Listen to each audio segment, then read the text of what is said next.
Update. My family called begging me to drop charges after my sister's husbands broke into my cabin again. I'd sold it months earlier.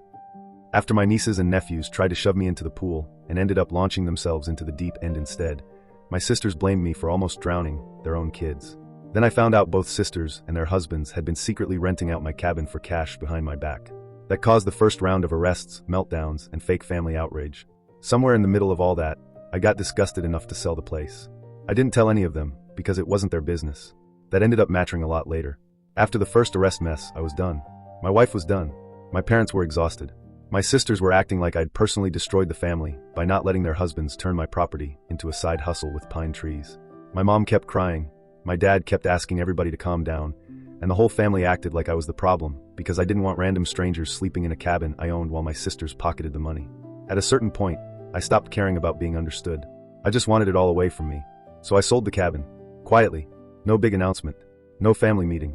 No courtesy heads up to the same people who had already proven they couldn't be trusted around it.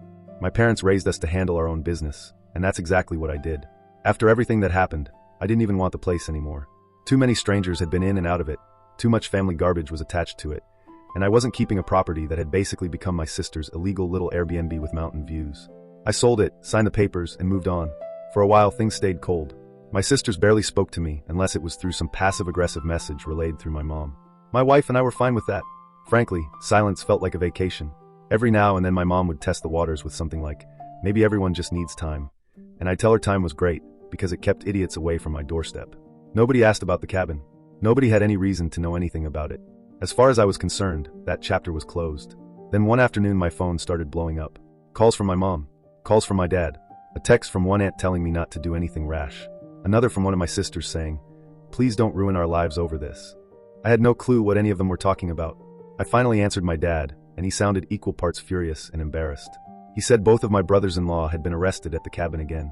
I just sat there for a second and said, what are you talking about? I don't own that cabin anymore. I sold it months ago. Silence. Real silence.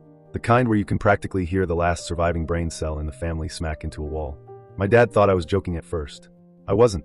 Turns out those two idiots had gone back thinking it was still the same setup as before. Same property. Same plan. Same entitled little fantasy that family property was just a free money glitch waiting for them to exploit. Except this time it wasn't family property anymore. They had cut a chain, forced their way in, and started poking around inside a complete stranger's cabin. Not mine. A stranger's. And strangers, as it turns out, are a lot less sentimental than relatives. From what I pieced together later, they were either planning to steal expensive stuff, set it up to rent again, or both. Which honestly tracks. Men dumb enough to get arrested once and come back for a sequel usually don't show up with good intentions. The new owner had security cameras, a property manager, and a whole lot less patience than I ever did. The sheriff got called, both geniuses got caught on site, and suddenly the same family that spent months acting like I was evil wanted me to save everybody again. That was the funniest part. They still thought I had some magic power to make consequences disappear, just because they shared blood with me. My sisters immediately switched into full victim mode. One was sobbing that I needed to help because they were just at the cabin. Just at the cabin. Like they had wandered into a public park and accidentally committed burglary. The other started ranting that if I had told the family I sold it, none of this would have happened. That one almost made me laugh. Because no, if two grown men need a property status update to stop themselves from cutting locks and breaking into houses, the missing information is not the problem. Their criminal stupidity is. My mom cried and asked why I didn't tell anybody. I told her the truth. Because it wasn't anybody's business. Not after the way they acted. Not after they abused the property, rented it behind my back, lied about it, and then treated me like the bad guy for shutting it down. I said I assumed, maybe foolishly, that after being arrested once, nobody would be dumb enough to go back. That part, apparently, was where I gave them too much credit. Even my dad had to admit I wasn't wrong there. Once the shock wore off, the family tried one last round of emotional blackmail.